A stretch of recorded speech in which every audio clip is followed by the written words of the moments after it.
Tony Gonzaga humingi ng dasal para kay Alex Gonzaga at sa baby nito. Humingi ng panalangin ng actress at host na si Tony Gonzaga para sa kanyang kapatid na si Alex Gonzaga at sa dinadala nitong baby matapos ibahagi ang ilang emosyonal na detalye tungkol sa pagbubuntis nito. Dahil sa isang social media post, naging bukas si Tony tungkol sa kanyang pag-aalala at pagmamahal sa kanyang kapatid. Ayon sa kanya, mahalaga ang dasal lalo na sa panahon ng pagbubuntis.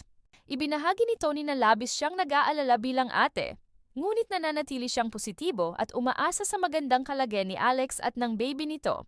Please include Alex and her baby in your prayers, ani Tony sa kanyang mensahe na agad namang umantig sa puso ng maraming netizens. Ayon pa kay Tony, matagal nang pangarap ni Alex ang maging ina. Kaya naman nais niyang maging ligtas at maayos ang buong pagbubuntis nito. Hindi rin napigilan ni Tony ang maging emosyonal habang ibinabahagi ang kanyang suporta. Aniya bilang ina rin, nauunawaan niya ang bawat pinagdadaanan ni Alex. Samantala, nagpasalamat naman si Alex sa patuloy na suporta ng kanyang ate at ng buong pamilya. Aniya, malaking lakas ang ibinibigay ng kanilang pagmamahal at dasal. Naging supportive din ang asawa ni Alex na si Mikay Morada na patuloy na nakaalalay sa kanyang asawa sa bawat yugto ng pagbubuntis. Agad namang bumuhos ang panalangin at mensahe ng suporta mula sa fans at kapwa celebrities matapos ang pahayag ni Tony.